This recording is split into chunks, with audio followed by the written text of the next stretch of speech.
ঈশ্বরের ধন্যবাদ হোক, ঈশ্বরের নাম উচ্চীকৃত গৌরবান্বিত হোক।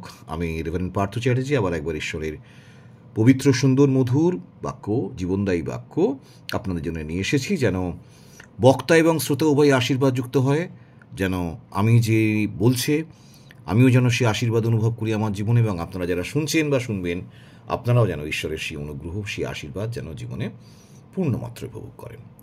আজকে যে বিষয়টি নিয়ে আমি আলোচনা করতে চাই সেই বিষয়টিকে ইংরাজিতে আমরা বলতে পারি patience in waiting seasons. Patience in waiting seasons.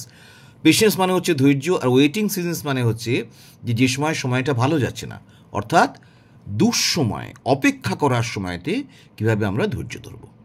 এটি খুব ইম্পর্ট্যান্ট আমাদের জীবনে। এই বিষয়টা শেখা অত্যন্ত ইম্পর্ট্যান্ট, কেননা আমরা অনেক সময়তেই ধৈর্য হারিয়ে ফেলি, বিশেষ করে যখন আমাদের জীবনে হয়তো কোনো একটা দুঃসময় চলছে, হয়তো সময়টা ভালো যাচ্ছে না, যখন একটা ট্রায়াল টাইম চলছে, যখন আমি কোনো কিছুর জন্য অপেক্ষা করছি অথচ পাচ্ছি না, সেই সময়টাতে ধৈর্য রাখা, পেশেন্স রাখা সবচেয়ে কঠিন হয়ে পড়ে। তাই জন্য আমাদেরকে খুব ভালো করে এই ট্রায়াল টাইমে ধৈর্য রাখাটা শিখতে হবে। পবিত্র বাইবেল একটা খুব সুন্দর কথা বলেছে, যেটা আমরা পাই ল্যামেন্টেশনস বা বিলাপ পুস্তকের 3 অধ্যায় 25 পদ। এবং সেই ল্যামেন্টেশন বা যে বিলাপ পুস্তক তার 3 অধ্যায় 25 পদে একটা খুব সুন্দর কথা বলেছে, সদাপ্রভু মঙ্গলস্বরূপ তাহার আকাঙ্ক্ষীদের পক্ষে, তাহার অন্বেষী প্রাণের পক্ষে। অর্থাৎ যে সদাপ্রভুর জন্যে আকাঙ্ক্ষিত, অপেক্ষা করে, অন্বেষণ করে, তার পক্ষে সদাপ্রভু মঙ্গলস্বরূপ। তিনি সবসময়তেই নিজের জন্যে যারা তার জন্যে যারা আকাঙ্ক্ষী তাদের জন্যে, তার জন্যে যারা প্রত্যাশা নিয়ে অপেক্ষা করছে তাদের জন্যে তিনি আশীর্বাদের ডালি সাজিয়ে বসে থাকেন। ঈশ্বরের ধন্যবাদ হোক, ঈশ্বরের নাম উচ্চীকৃত হোক, গৌরবান্বিত হোক। কেননা আমরা এই কথাটা মনে রাখতে পারলেই জীবনে ধৈর্য ধরতে পারবো, যে এখন হয়তো আমার ট্রায়াল টাইম থাকতে পারে, কিন্তু আমি যখন একটা সংকটের মধ্যে দিয়ে যাচ্ছি তখন ঈশ্বর আমার জন্য আশীর্বাদের ডালি সাজিয়ে বসে রেখেছেন। একবার ইয়োবের কথা চিন্তা করুন। ইয়োব যখন সর্বস্ব হারিয়ে, যখন সে খুব খারাপ অবস্থার মধ্যে দিয়েছিল, তখন যদি তার হৃদয়ে এই কথাটা না উঠতো যে ঈশ্বর নিশ্চয়ই আমার জন্য কিছু মঙ্গল তৈরি করে রেখেছেন, তাহলে সে বাঁচত কী করে? সে তো আত্মহত্যা করতো। বা জোসেফ যখন খুব সংকট সময়ের মধ্যে দিয়ে যাচ্ছে তখন তো সে হাল ছেড়ে যেত, আত্মহত্যা করতো। কিন্তু এরা প্রত্যেকেই আপন আপন হৃদয়ে ঈশ্বরের জন্য আকাঙ্ক্ষা প্রত্যাশা রেখেছিল বলে এরা কখনো হাল ছাড়েনি এবং ঠিক পৌঁছেছে। একটা গল্প আছে যে একজন চাষি, সে বাঁশ বাগান তৈরি করেছিল, এবং সেই বাঁশ বাগানে সে বাঁশের সেই বীজ টিজ যা কিছু বপন করতে হয় সেগুলো বপন করার পর সে দেখলো যে দীর্ঘদিন কেটে যাচ্ছে কিন্তু কোনো গ্রোথ নেই। তখন সে একদিন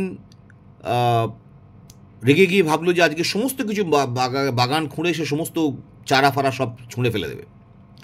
তা একজন অভিজ্ঞ চাষি তাকে বললো যে না, তুমি ধৈর্য ধরো, আর কিছুকাল ধৈর্য ধরো, তারপর তুমি দেখতে পাবে। এবং আর কিছুকাল ধৈর্য ধরার পর সে দেখলো সেই বাঁশের সেই চারাগুলো যখন বাড়তে আরম্ভ করলো, তখন যাকে বলে দিনে বাড়ে রাতে বাড়ে, মানে কালকে রাত্রে যা সাইজ দেখে এলাম তারপর দিন সকালে গিয়ে দেখি বেশ খানিকটা বেড়ে গেছে, হুড়ুড় করে বাড়ছে যাকে বলে। এবং দেখা গেল কয়েক মাসের মধ্যে একদম লম্বা বাঁশের সমস্ত বাঁশ গাছের চারা হয়ে গেছে। তখন সেই অভিজ্ঞ চাষি তাকে শেখালো কি, দেখো, প্রথমেই ধৈর্য সহকারে বাঁশ গাছ মাটির ভেতরে নিজের শেকড়টাকে ঢুকিয়ে দিয়ে আগে নিজের গ্রিপ শক্ত করেছে, তারপরে বেড়েছে। তখন সেই মানুষটি বুঝলো যে এই ধৈর্যের কি অসীম মূল্য। ধৈর্য আমাদের জীবনে থাকলে তবে আগে আমরা রুটস বা শেকড় তৈরি করব, তারপরে বাড়বো। আর সেজন্যেই আমাদের বাইবেলে বারবার বলেছে, গীতসংহিতা 27 অধ্যায় 14 পদে বলেছে যে ওয়েটিং স্ট্রেংথেনস ফেথ, মানে যখন আমরা প্রত্যাশায় অপেক্ষা করি তখন তা আমাদের বিশ্বাসকে বৃদ্ধি করে। এক্লেসিয়াস্টিস উপদেশক তার 3 অধ্যায় 11 পদে বলেছে যে god has a perfect time, অর্থাৎ ঈশ্বরের একটা সুনির্দিষ্ট সুন্দর সময় আছে, সব কিছুর একটা সময় আছে, সেই সময়ে যা হবার হবে। আর রোমিও 5 অধ্যায় 3 থেকে 4 পদে বলেছে কি না, ধৈর্য পরীক্ষা সিদ্ধতা আনয়ন করে। ক্লেশ ধৈর্য পরীক্ষা সিদ্ধতাকে, অর্থাৎ আমরা যখন একটা ট্রায়াল টাইমের মধ্যে থাকি, আমরা যখন একটা ট্রাইং টাইমের মধ্যে থাকি, একটা পরীক্ষার মধ্যে থাকি, তখন যে ক্লেশটা পাই সেই ক্লেশ আমাদের ধৈর্য উৎপন্ন করে। আর সেই ধৈর্য পরীক্ষা সিদ্ধতা, মানে সেই ধৈর্যের মধ্যে দিয়ে আমরা জীবনে যে কোনো পরীক্ষায় আমরা পাশ করতে পারি, যে কোনো পরীক্ষা আমরা সফল হতে পারি।